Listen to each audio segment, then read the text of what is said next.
I'm sure you guys have seen these types of videos about time management and productivity, but the truth is they're just not made for students. No, thank you. I remember I was just tired of being unorganized and not being able to get through the tasks that I said I'd do in a day. And so I searched up these productivity systems on YouTube, and I was met with massive web diagrams and foreign apps and features, and I had to study for hours to learn how to use these new apps and features, when my entire goal was to study less and do it in a more efficient manner. You just want the most efficient and simple way of managing your time as a student, right? Not something that wants to make you pull your hair out. Like in these videos they say you have to like learn how to say no and like prioritize your time. But if my parents like tell me to come and do a chore and I tell them like nah, I'm not gonna do it, bro, they're gonna whoop my ass. If they like tell me to like go study, Steven, please go study for good grades, please. and tell them, you know what, actually no, like that's game over, right?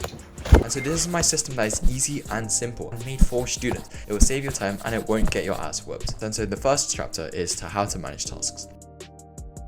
In the book How to Become a Straight A Student by Cal Newport, he says that you have to learn how to plan your day efficiently. If you don't have your plan, your brain is constantly distracted by incomplete tasks, so you can't give the assignments or tasks at hand your full focus. When you do have a plan, however, you forget about the other tasks or the other commitments you have, and you can concentrate at the task at hand. Whether that's like writing a research paper, doing your homework, revising, or maybe it's just like having lunch with a friend. It allows you to focus at the task in that moment. Have you ever wondered when you were little, when you like asked a teacher for help, they're like, I'll come to you after I look at Jeremy's work, okay? Just hang in there. do you ever wonder why they're trained like that? It's because people like reassurance when their turn will come. Imagine that teacher just said like, hang on, let me finish this. That's very vague. When they're gonna come, like you need help right now. But when they say like, oh, Hold on, Steven. I'll help you after I help Jeremy and Sarah, and then I'll come to you, okay? You have to wait. when they say it like that, you know your turn will come eventually. And so even though the waiting time might be the same, just because they like tell you when they're gonna come, you feel reassured and it's easier to wait. Your tasks will also become agitated if you don't tell them when you're gonna come to them. In The Art of Thinking Clearly, Rolf Dobelli explains that the Zeigarnik effect comes into play. Your brain keeps incomplete tasks at the forefront of your memory because it deems them as important. But when you create a plan for these tasks, basically what you're saying is, all right, like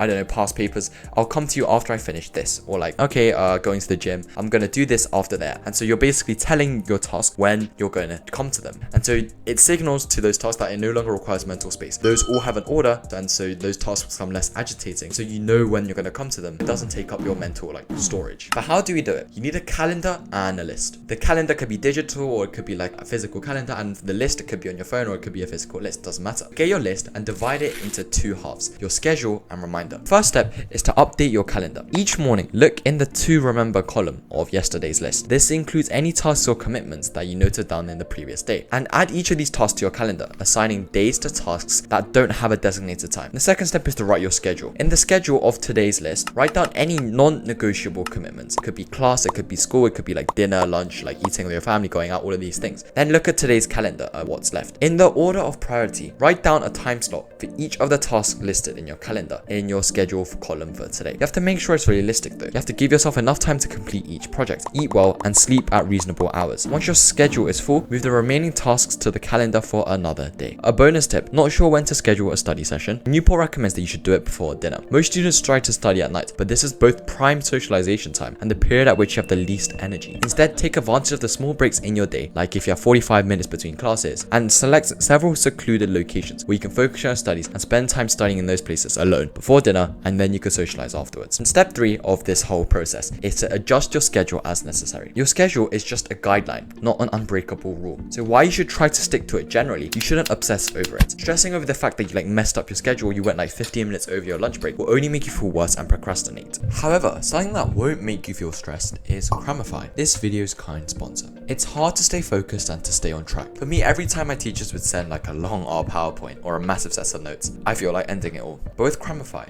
they make it so it's not only easier and fast, so I have more time to do other things, it makes it actually enjoyable. And studies prove anyway that when something's enjoyable, you're far less likely to procrastinate or stray off task. Just upload the materials, whether it's PowerPoint, notes, Excel document, PDF, and Cramify will give you aesthetic summarized notes that cut out all the app and just give you what you need. And the best part yet, this part's my favorite. After you upload your document, for example like this, Cramify will give you tailored practice questions. I think I've said to do past papers and practice questions on this channel like at least 1,000 times, and that's because they're so important. For those of you who say you like can't find practice papers, or your like school just doesn't give you past papers, now you have no excuse because Cramify makes them for you. You can walk through the steps and the mark scheme and you're able to learn that efficiently. They even give you a study guide, flashcards and past papers because Cramify also knows that notes are outdated, and active methods such as this are what separates mid students from the grades. You can check this out with the link in the description. But anyway, back to the video.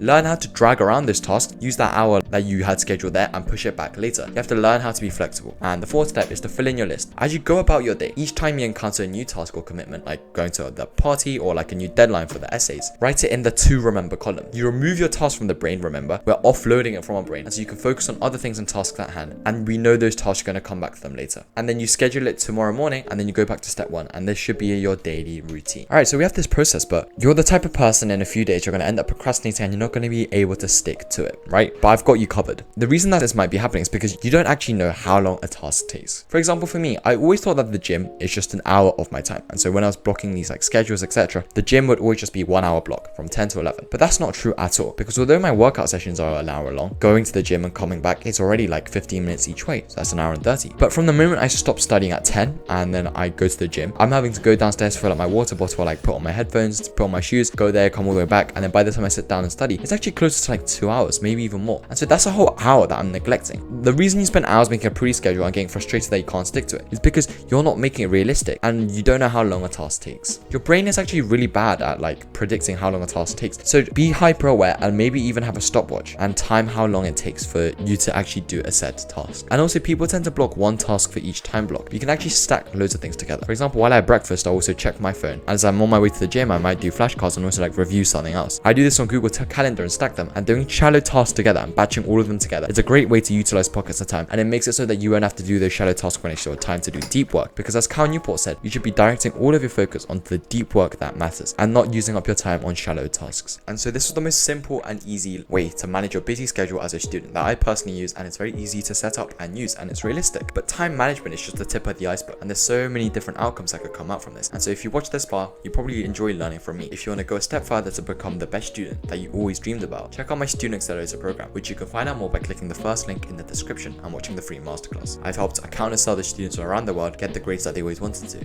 and you might be next. So check that out, and as always, take action on what you learned today, and I'll see you next time.